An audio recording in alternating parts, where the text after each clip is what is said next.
Introduce the panel that I'm slightly nervous about because I've asked to be included now, so we're going to see what happens.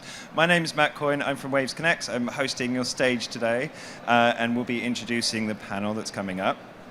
Before we begin, can we do a thank you? I say can you all get up and cheer for Choose to Rent? They're down the front, they're the headline sponsor for the event. We could start a Mexican wave as we go through. I knew I would be nervous of this session and what might happen next.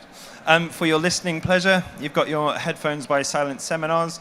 There are multiple languages, so we have French, Spanish, and German. If you need one of those, go see Meg in the blue shirt, and she can give you the other headphones.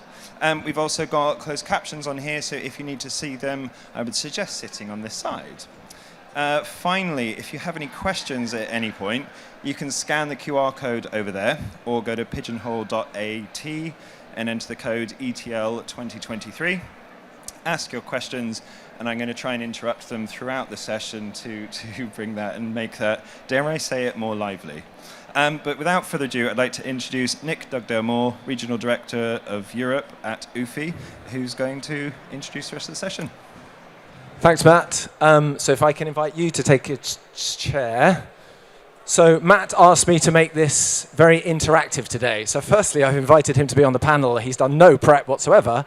And second, Matt, I've got this xylophone for you because we actually need to sort of swap around the presentations at some point. So while I'm swapping over, if you could play like a little jingle. Is that all right? Sure. Thank you. And then also maybe at moments of like dramatic tension, you could play a sort of noise. So let's see if it's working. Okay. Perfect. All right. So thank you. So I guess to start with, to introduce my panel panelists. So my name's Nick Dugdale-Moore. I work with UFI. UFI is the Global Association for the Exhibition Industry. So if you're like the AEO in the UK, we're the international version. So our members are 70% exhibition organizers, 30% exhibition venues, and about 20% either suppliers or national and regional exhibition associations. So what do? We do what most trade bodies do. We represent the industry. We do a lot of education, a lot of research. But really, I guess it's the sort of the network of the UFI network that provides most value to our members. So similar to the AEO, we also have a digital innovation working group, which I work on. And among what we do is an annual award, which showcases best practice from digital innovation from around the world. So we ran it this year. And what we want to show to you today is our 5 finalists. So we had about, well, I'll talk to you in a second, but hopefully this will give you an idea of what people are doing around the world. We'd love to get some questions and feedback from you as well.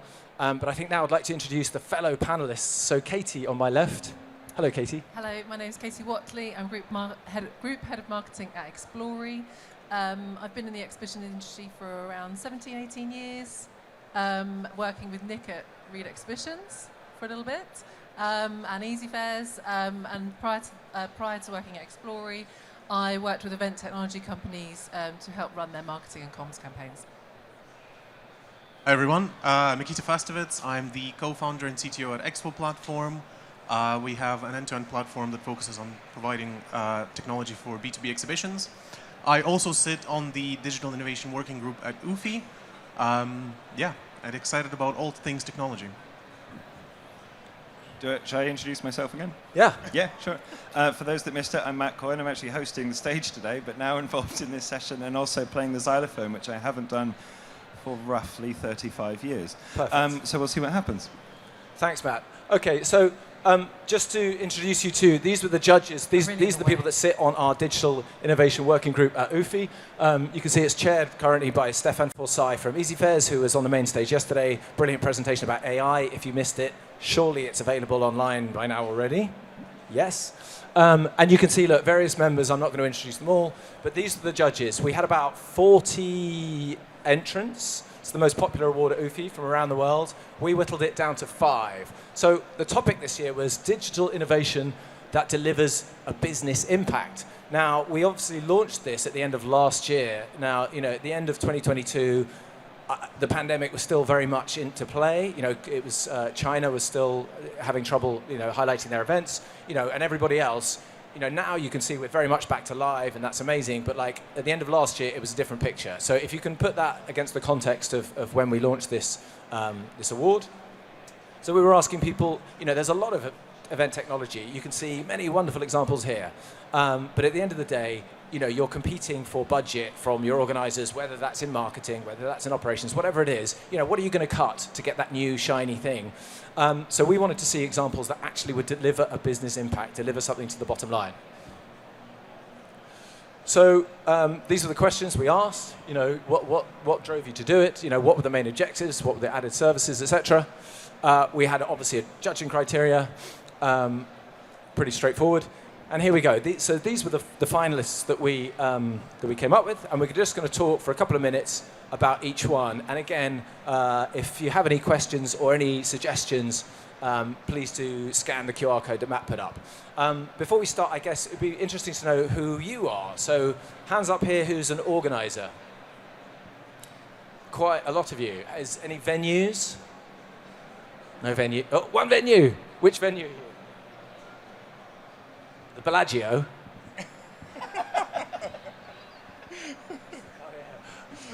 We'll get it anyway. We'll find out. And any suppliers? A couple of suppliers. Okay, and are there any exhibitors here from this show, from Event Tech Live, and the rest of you are visitors? Okay, perfect. So our first entry, just to run through it, and hopefully we've done the slides right, DLG Exhibition and Events is one of the larger independent, quasi-independent Chinese organizers. They organize 5 conferences, the World Artificial Intelligence Conference, WAC, as they call it. So basically, I guess, we were organizing during the pandemic virtual events. Now, for event organizers, as you found out, it's a completely different skill, very, very challenging. And now we are on the other side, we're looking at hybrid. Is hybrid the answer? I don't know what they're doing today around hybrid. But this, sheerly on the monumental scale, was impressive. So I think they had about 600,000 physical visitors to their 5 shows, but they also had 1.5 billion online interactions. They included AR and virtual reality. So I guess the AR was around, if you're familiar with virtual tours of venues, imagine that on steroids. And then AR, imagine Pokemon Go, so different locations around Shanghai, key locations, they had functionality. So I'll just talk a little bit more, and then I'll ask the panel to talk about it. In terms of what they did for exhibitors was, again, pretty amazing. So there was live streaming, there was live forums, there was the access to an e-commerce enterprise solution, one-click ordering. So amazing what they did for their visitors, and obviously access to this 1.5 billion market. So, a massive event. So I guess first, just to come to you, Mykyta, as one of the judges, what impressed you about this one particularly? It was a couple of things, really. I think one was to see a practical... We've talked about AR and VR for years now, right? And to see it really be implemented for a real event, and at that scale, I think was quite impressive. The other impressive thing was the number of different touch points and activations that they had throughout. So you mentioned some of them, but they also had a virtual world essentially where it was kind of gamified and the world evolved as various users interacted with it. So they really kind of took it to the next level in terms of the approach and the ambition, and that was quite exciting to see. And then the numbers, I think, were also very impressive. They were kind of pretty much beyond anything we've ever seen anywhere else. That level of engagement with kind of AR and VR, was kind of off the charts. So I think those were the most impressive things for me. Okay, and Katie, because you mentioned we worked at Reed, and then you've obviously been at Easy Fairs, so you've gone from the organizer side to the dark side, to the supplier side. Just kidding. But for you, we had a chat about this. Hybrid. Where do you stand on sort of live hybrid? Yeah, so I think actually yesterday I was sharing this stage, and there was quite a few sessions on hybrid, and I think there's still so many people that are quite scathing about hybrid events, but one of the mic drop moments for me yesterday was Stefan Barnett he's the head of Zoom events, and he had some amazing stats in his presentation about how Gen Z interact online, and it made me think about how actually we think about hybrid events as organisers are a certain age, you know, the decision makers, oh no, rubbish, people love to get back to in-person events. That's true. But what about the generations coming behind us that actually interact more online? You know, they're so much used to it being online, and I think it was something, he had a stat about 23% of Gen Z,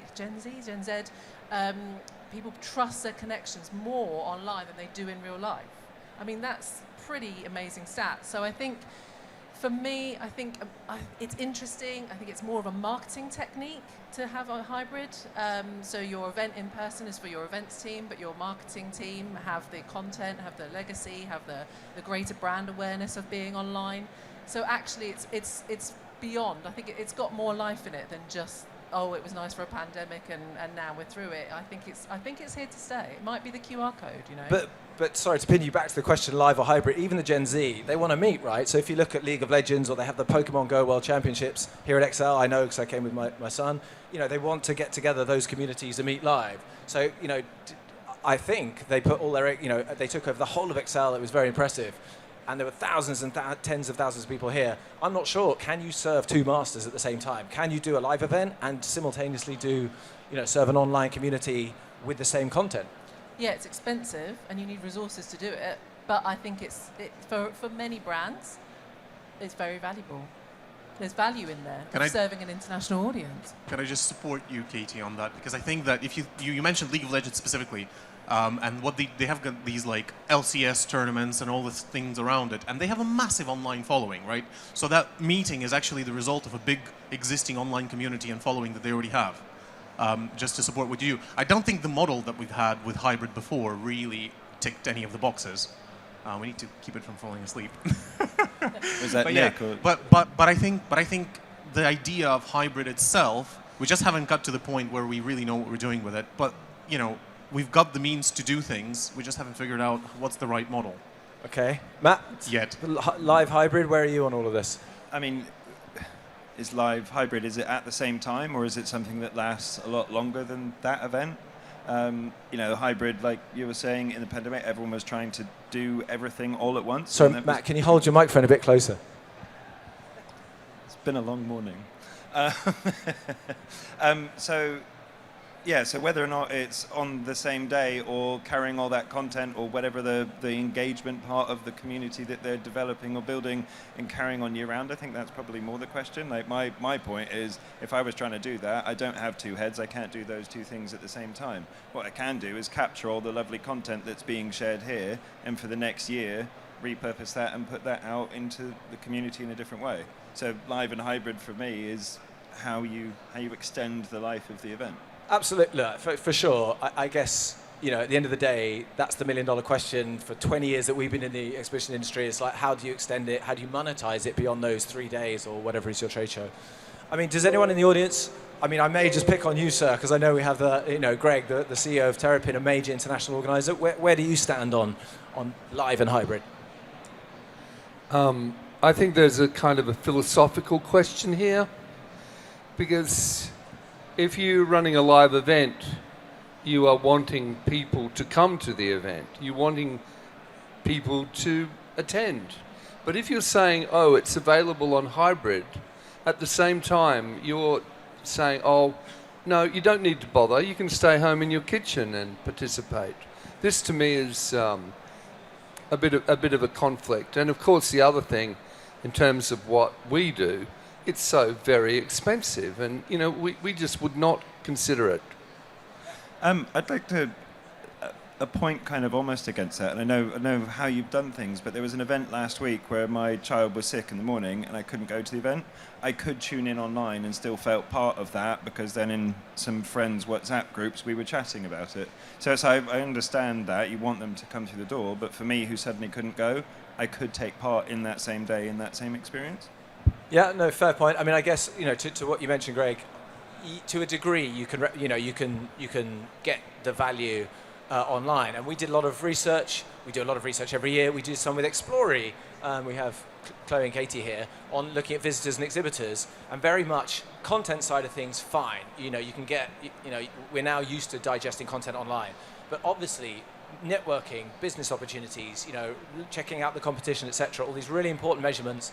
People hated, and like from the beginning, they really hated virtual, and it just did not work. So a conference, sure, maybe go online. A trade show, an exhibition, definitely not. And again, to be fair, everything we're talking about today is really related to B2B trade shows. That's sort of our world. So if anyone here is some other kind of organizer, there's a good...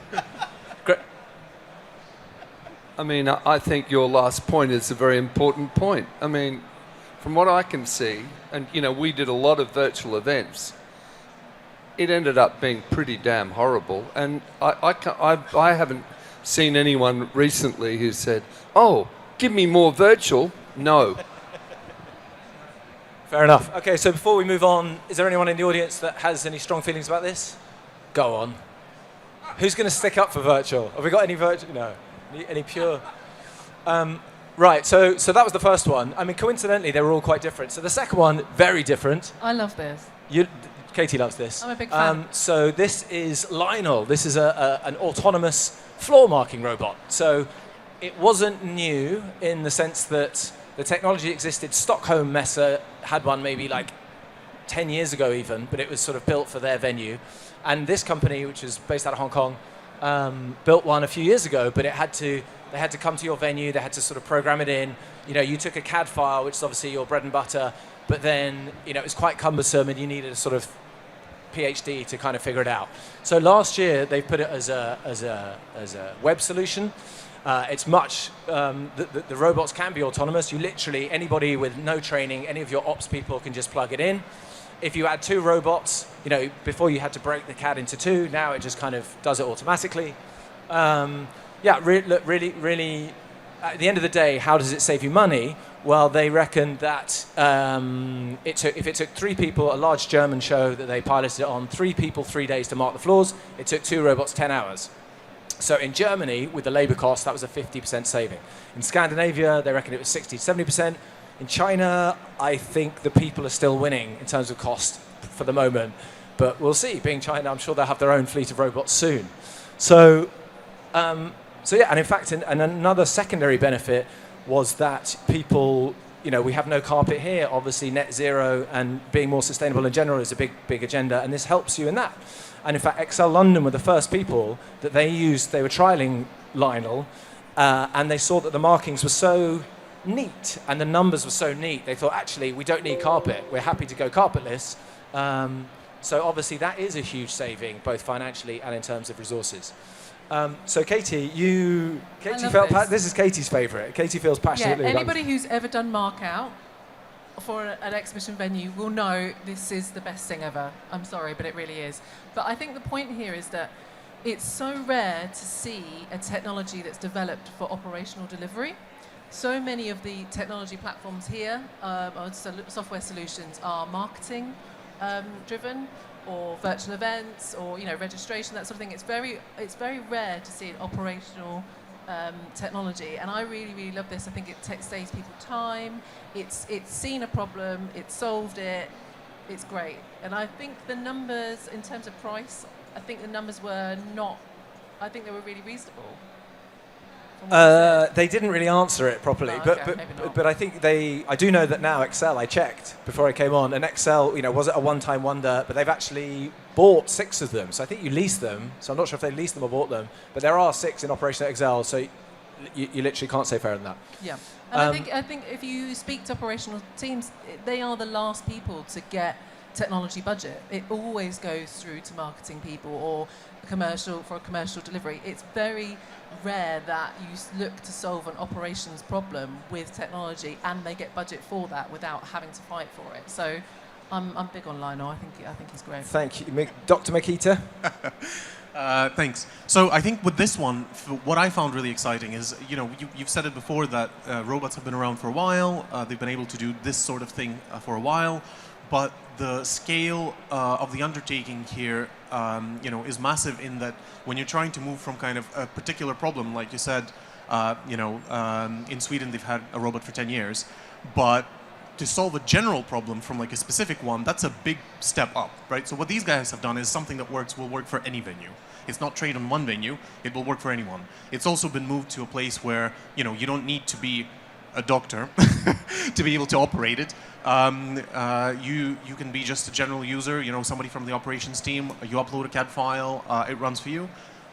We talked about some of the CO2 implications of that, right? You don't need necessarily carpet. The marking is done faster as well, so you're saving cost. And because this award was very focused on measurable kind of impact, with this robot, there were so many boxes that were ticked for being able to do that. Yeah, it was definitely one of the top contenders for us. Yeah. Thank you, Matt. I mean, it's a cool robot. I don't really have much to add on that. Okay, then I think it's time for a Matt interlude. Can you play us a little song then? What do you represent the robot in like 9 notes?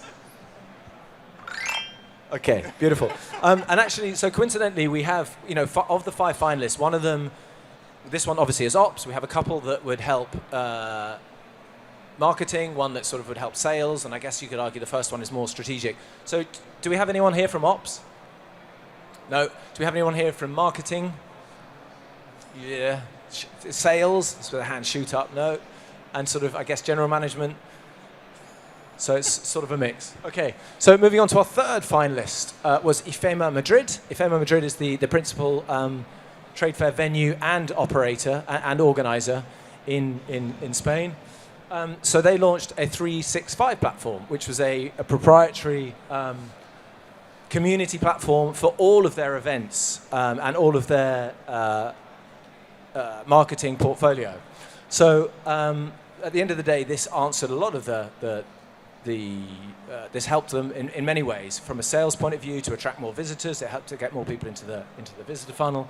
In terms of the exhibitors, it helped sell exhibitors into, find and identify and sell exhibitors into different shows of theirs. Obviously, they had the sort of networking and the social media function, and basically across, it was still early days when they entered, but the results of the engagement were pretty good. So we did talk about this already, the 365. How do you engage 365? And in fact, on the session a couple of sessions ago, Adam from Event Tech Live was talking about they still struggle. I feel like this event has a really good community, and yet even he struggles with his visitors. But the exhibitors he felt was very strong. So if I start with you, Mykyta, what did you like about this one? Yeah. So for this one, I think the conversation about communities has been going on in our industry, in the exhibition industry specifically, for some time, right? And it was like the big discussion and the big thing coming out of COVID. How do we leverage everything that we've got online? We talked about the hybrid aspect, and then we kind of started talking about communities being the ability to engage our audiences throughout the year and get value from that. But I think it was really difficult to see live examples of where is that actually adding any value, where is their actual engagement. So one of the interesting things about the IFEMA platform was that the results that they demonstrated showed that there was some engagement from their audience. That engagement may not have been at the level where they thought that was the final achievable point, but it was still good to see them doing that. And then the other thing is they made it kind of agnostic, event platform agnostic, right? So you could run your event tech stack alongside for the face-to-face show, and then plug this in off the back of that to kind of have the community 365 always-on aspect in there. I think those were the main reasons for why it's kind of made it into the top 5 for us. The ability to kind of a real case of a community platform delivering some results. Thank you. And Katie, from you, you must have a lot of experience, with this going way back. Did you tend to build it yourself? Did you sort of look at third-party solutions? And where do you think it's evolved? Where are we now? Yeah, we actually, one of the brands that I look after is called Event Leaders Exchange, so ELX, and we have launched a community. It's a long-growing community for senior corporate event leaders, and we have used several community platforms. One of them on the show floor, Crowd.coms, and it is a specific platform that you need if you really want to engage people 365. It's a very different platform needed to just running a virtual event. It needs different, people need to be able to log in, access different content at different times. It's a huge undertaking. So, I always recommend if you can outsource it to somebody who knows what they're doing, trying to rather build it yourself, because technology is always changing. So if you invest in this must have been a huge investment. They've got to continue to develop the product to in order to continue to serve their community. So I think I personally would always outsource, so I think it's absolutely amazing that they've done it themselves, that they've seen engagement from it, and I would love to revisit this in a couple of years to see what they've done to continue that engagement and using that platform. Thank you. And Matt, obviously in a former life, you worked for a company that helped bring in those, the data was the first touch point between the visitor and, the organisers. He was, among other things, a reg company. He was the tech arm of a major contractor. So where do you sit on all of this? Yeah, I find it fascinating. Also, through the pandemic, we helped build a content portal for a consumer organizer, and itself was fascinating. Like, we had open access to content. They ran a huge amount of health and well-being type shows, so you could access pretty much any major speaker that you wanted. So Ranulph Fiennes was a highlight. So you had a plethora of content, but it was trying to find the balance of why you're doing it. Are we trying to use it as a marketing channel for those events? So we're using some of that pre-other event content to drive people back to it? Are we doing it to try and make its own revenue stream because it's a longer investment than here's a show, fill this space, you can probably start making money tomorrow if you did that? So really understanding why one would want to do this is a great place to start. I don't know if that answers your question. Yeah, no, for sure. Look, and actually at UFI, we launched a new event and we have a sort of new community, and I want to get the name of your community platform out there. But does anyone here think they've either done it well, they're doing it well currently, they have a really successful, I'd love to hear from anyone. Feel free to anonymously do it via the app. Just scan the QR code on the, the side if you have of the any, screen. If you have any questions, this is very informal. You don't need to do that. Even though in a minute I've got my own QR code that I'm going to want you to scan. So get ready. Forget his QR code. Get ready for my QR code. Okay, so number 4, Kohlmesse, which again is one of the major German Messe, so venue and organizer. And they had 2 products, which are, I guess, quite basic. You be the judge, but digital products. So the first was Lead and Meet, which, Mykyta, do you want to explain? Yeah, happy to explain. So the first product was Lead and Meet. Essentially what they've done is they've packaged deals for exhibitors where what they could do is target location-based targeting of relevant segment of the visitors or buyers. So when they walk in through the door, they would get a push notification telling them that here's an interesting exhibitor for you to visit. And if they interacted with that notification, it would kind of guide them to their stand via navigation. So that was one thing that exhibitors could buy, and that generated new leads. So if I am as a buyer walking into the venue, I may or may not discover an exhibitor. But if I get a push notification, the likelihood of that turned out objectively from the results to be much higher, right? So that was one product. And the kind of thing was like, hey, have a free cappuccino and ask our CEO is about to present. And it was all geolocated based on their So the message was built by the exhibitor to entice, obviously, the buyer to come to their booth, whatever that message was. And then the second aspect of what they did was kind of a targeting, also a package that exhibitors could get, was a targeted message after the show. So let's say there was a segment of the audience that you were really interested in, but you didn't really get many of the buyers from that segment coming to your booth. What you could do is send them a post-event follow-up message that was kind of targeted to their audience and get them to re-engage with you after. So that was the second aspect. And that was based on kind of the recommendations engine that they had internally built as well. So, yeah. Thanks. So Matt, having never seen this slide before just now, but I've seen you did the AEO masterclass for exhibitors, because we kind of know as organizers, I think the research is that 50% still of exhibitors still don't follow up with the leads. They get all these get all these business cards and then woohoo, throw them in the bin and wait for the, so we're really struggling with some basic stuff. And as I say, exhibitor training, and again, what a certain company used to work for used to do really well. They did do amazing kind of exhibitor digital exhibitor tools. So something like this, which is very simple when you think about it, and I think they sold it for like 500 euros. And again, it was quite a large show. I think it had about 160,000 visitors, but it did make whatever the revenue was. It's like, okay, times that out, build that out by all of their shows. That's something that is easily sellable for your salespeople to say, add that on.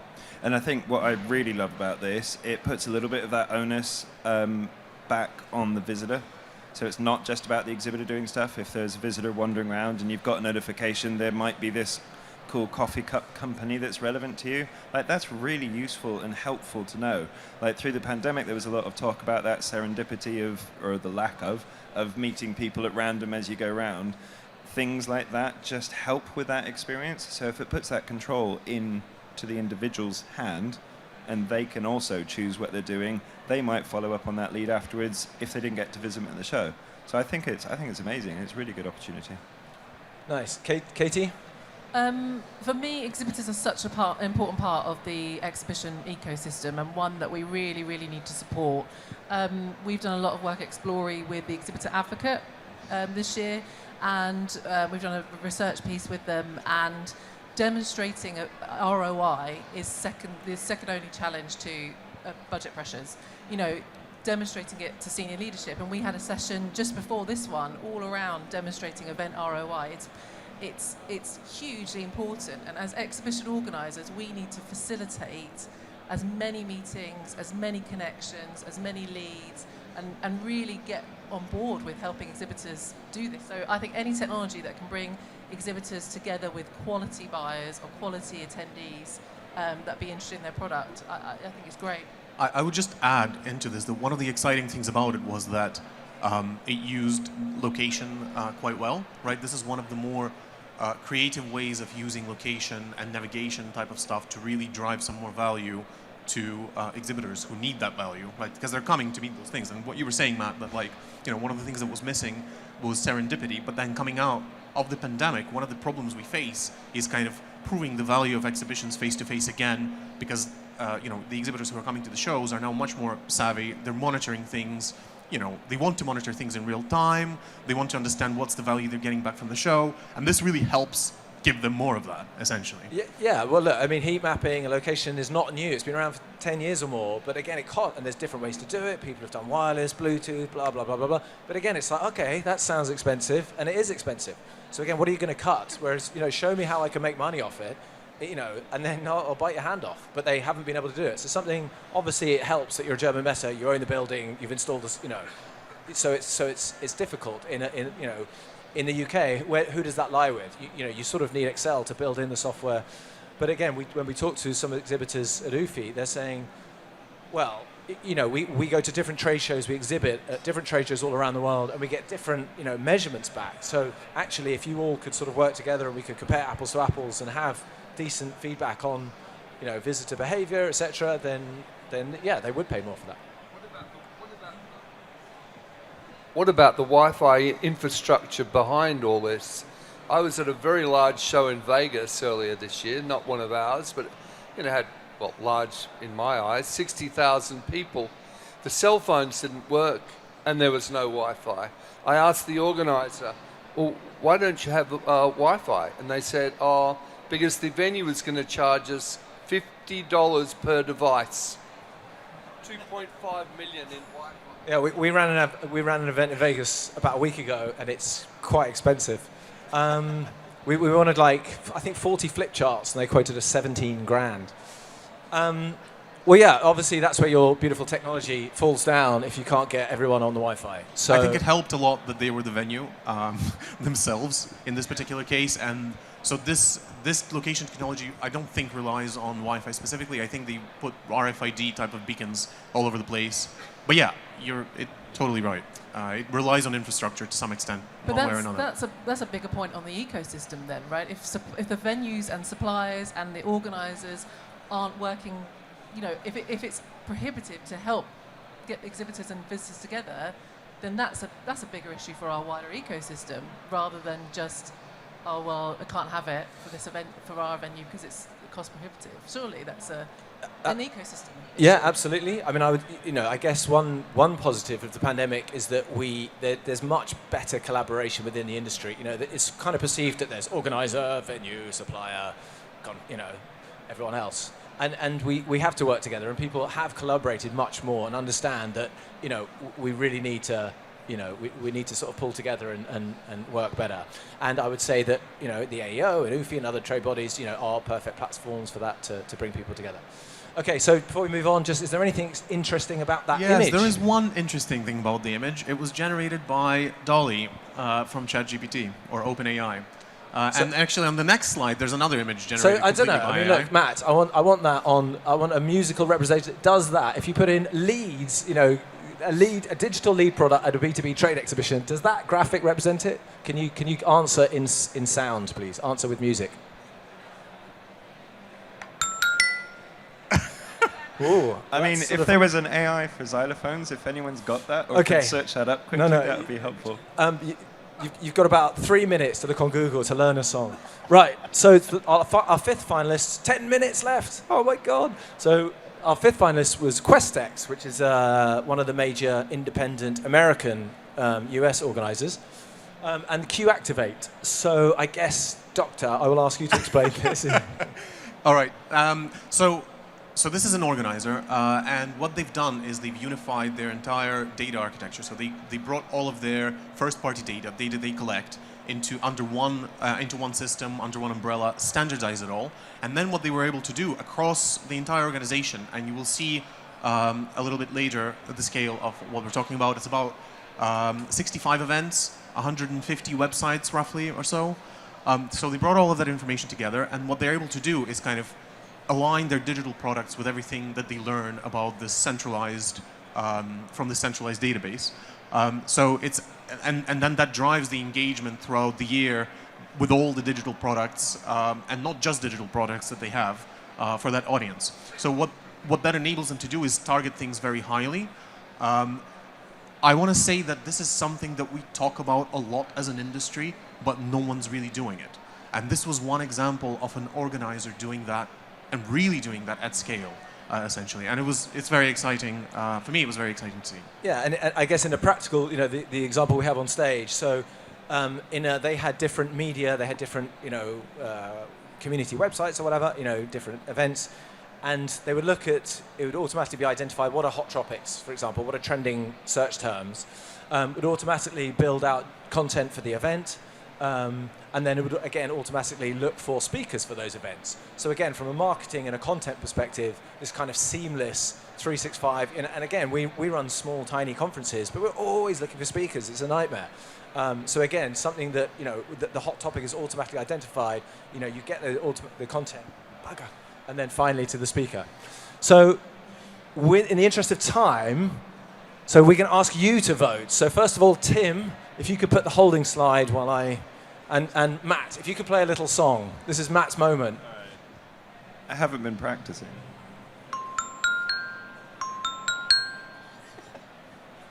Is that enough? Keep going. That was pretty good. That's like that's when the Saints go marching. How did you know? Keep going. I don't know everything, Matt. You're going to have to do this one on your own. Okay. I'm going to switch seats for a sec. Oh, you're going there. Okay, so we're ready. So we're back. Okay, so we want you to vote, and just to check this is working, if you can all possibly scan that one now, not that one over there. Scan that one, and then we've got a little quiz, a sort of tech quiz, and the winner will win some Waves swag or a stand-up paddleboarding session with Matt Coyne in Brighton. Absolutely.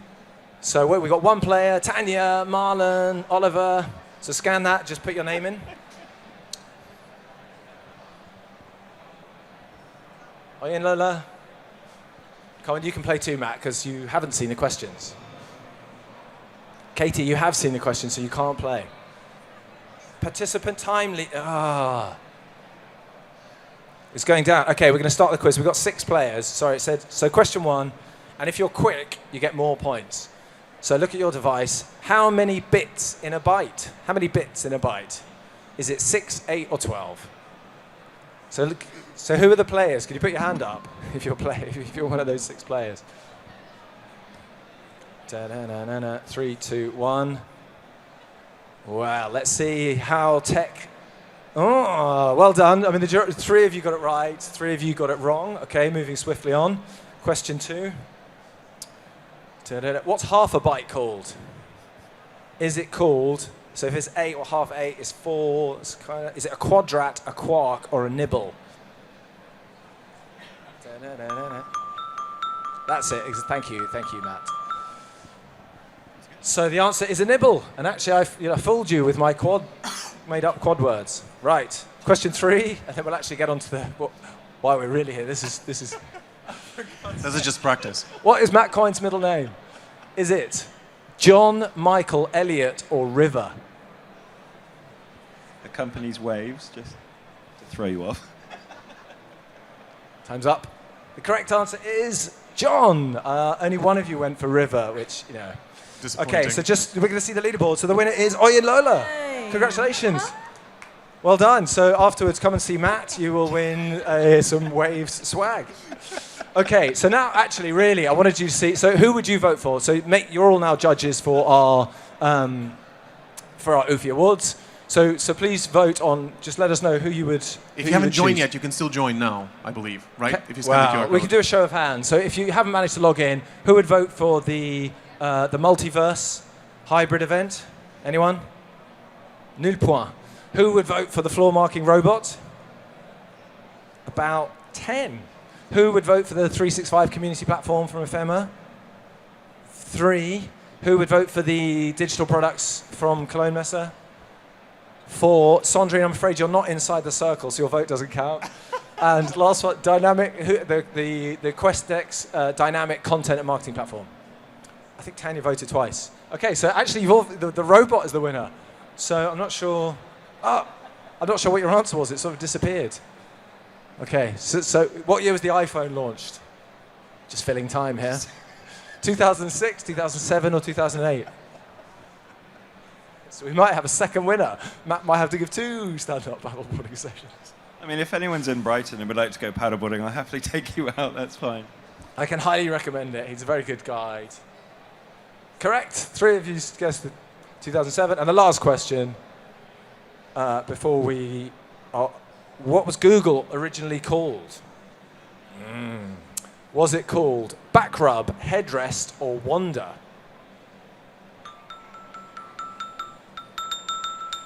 And so for those of you in the audience that aren't on the thing, who thinks it's Backrub?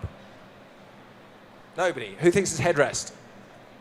Nobody. So you all think it's Wonder. Well, it was actually Backrub. You can Google it on Google. Right. So just the final result is sorry. Oh, Lola, you're still the winner. So we still only have to give 1 prize. Well done. Okay, Tim, can we go back to the main slide, please? Okay. I'm not sure that worked. But anyway, if we can go back to the main slide, well, the winner, the judges we voted was QuestX, the content community platform. So I guess that proves that the robot didn't send the right people to present. And just to talk a little bit, we've got like literally 2 minutes, just to give you an example of how they did that. So for example, here you can see, in fact, I'm going to scroll through again because we haven't got time. So one of their trade shows is around hospitality. They saw that hospitality loyalty searches, the loyalty programs, were up 35%. The search terms that were popping were loyalty, liability, travel, hospitality. And this was around IHG, Hyatt, Accor, Marriott, etc. So what did they do? They added a session about loyalty, liability in the conference at the show. They interviewed IHG and made them one of the lead newsletters on the website. Again, they now offer sponsorship programs around that and are sending special alerts around their marketing, which helps with their visitor. So, for me, that was, well, we did have quite a lot of debate in the group, but that sort of did edge out the winner. So that was it, really. I mean, we now just give us time to say that next year, 2024, it's open to the public. You don't need to be an UFI member. It doesn't cost anything. Please do enter. You're all, I'm sure, doing amazing work. So we'd love to hear what you've been up to. UFI.org/DI award. And then who knows, maybe this time next year we could be presenting you. Final word from Matt. If people want to find out more about those entries that have submitted, can they find Yes, good point. Actually, if you go to UFI.org/DI award, you can find all of the previous entries. They're all on the website. We have like a 1-hour webinar where you can hear them presenting in their own words. And just like to thank my panelists. Kate, any final word? Nothing. Nope. I'll add a final word. It doesn't matter what type of organization you are, you should go and apply for these awards if you're doing something that you're excited about that's technology related. Anything related to the exhibition industry. Yeah.